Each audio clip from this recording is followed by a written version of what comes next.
Joining us now to review some of the headlines of today's newspapers from around the world is our Rice News analyst, Emmanuel Efeni. Great Malabite. Good morning, Ruben. Good morning. Good morning, Rufai. Good morning, sir. Good morning, Victoria. Tundu, MQ Abiola. Good morning, Mr. Efeni. Yes, you are not smiling at me today. No. Okay, we'll talk about that later. Now, we start a review with this day, Nigeria's newspaper of record. The lead story, Soludo. I will hit the ground running with my agenda. Promises quality leadership. Defectors have started begging to come back, says Oye. Buhari to governor-elect. I look forward to working with you. Fayemi, Saraki, Bajabiamila, Ozigbo, Uba, others congratulate winner. TMG demands improved INEC equipment and to vote buying. Yes, this story apparently emanated from this program yesterday when Professor Charles Chukwuma Soludo, the village boy, as he calls himself, gave his first exclusive interview as the governor-elect to Arise News, the morning show yesterday. But if you want to hear the Soludo solutions, he said you have to wait till the inauguration day and he will unfold everything in his inauguration speech. Now, the Guardian newspaper, Senate okays Buhari's $16 billion, 1 billion euros, $125 million loan request without terms. World Bank report shows massive gaps in systems to track poor countries' debts. FEC okays 2011 to 2025 National Development Plan worth 348.7 trillion. External reserve to surpass $42 billion mid-next year, says Emefiele.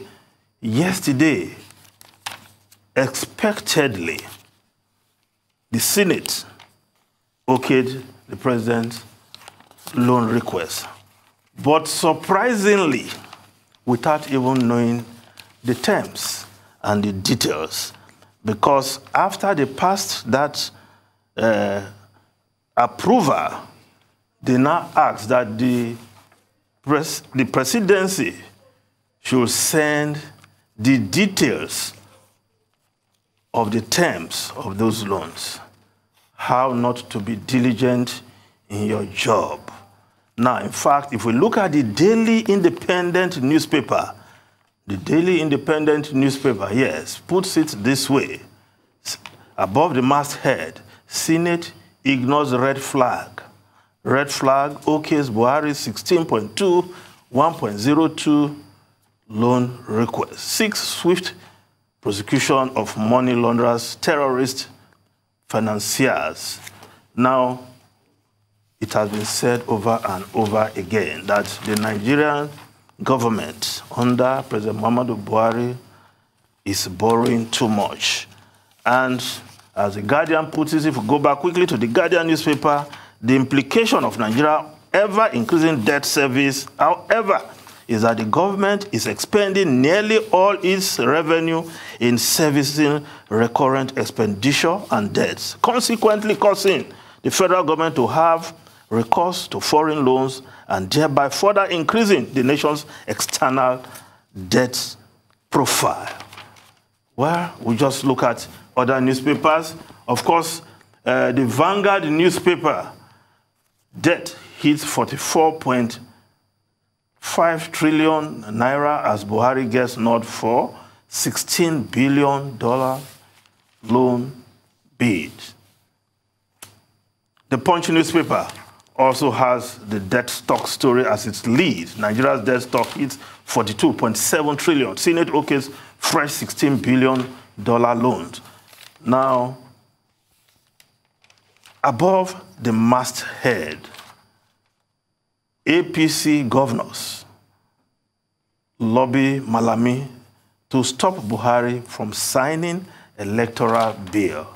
Yes, they are not comfortable with the inclusion of the direct primaries, and they will do anything in their powers.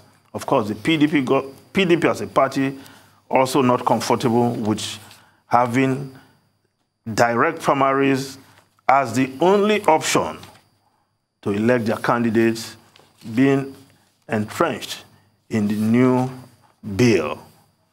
Will President Buhari accede to their requests? Left to be seen. But if I were the president, I would be wary of the governors. Daily Trust newspaper, federal government unveils 348.7 trillion national development plan. Below the masthead, 31 killed in Taraba, Kano, Imo. Now, the Business Day newspaper. Yes, no, let's look at the Daily Independent again. The lead story, inflation may shoot up as year winds down, according to analysts. While below the photograph, APC convention, why governors won't determine who becomes national chairman, defunct ACN CPC, just to produce party's helmsman. Of course, unlike the PDP, where the governors were able to determine who became the chairman of the party, the report is saying in APC, it will be a different kettle of fish, as the legacy parties and their wings within the APC are jostling to have the chairman, the next chairman of the APC. Now, the Business Day newspaper, cheap Nigerian stocks get insiders' attention. Yes, the opening paragraph, one of the greatest investors of all time, Peter Lynch, once said, insiders might sell their shares for a number of reasons, but they buy them for only one. They think the price will rise. So you pay attention to what stockbrokers are doing, and you will gain from the stock market. Now, the New Telegraph newspaper, alleged treason, Kanu's trial stalled as lawyers stage walkout. Court adjourns to January 19. That is a long date, if you ask me. And I was wondering, perhaps, Tundu, you will provide the answer. Will that not amount to the court sabotaging what diligent prosecution of that case, if the court is adjourning for more than 2 months before it will hear this case again? Now, let's look at the foreign newspapers quickly. The Daily Telegraph of UK. Meghan admits she, quote-unquote, misled court. Duchess apologizes for unintentionally not mentioning AIDS contact with authors. The Daily Telegraph. Now, the Times of UK.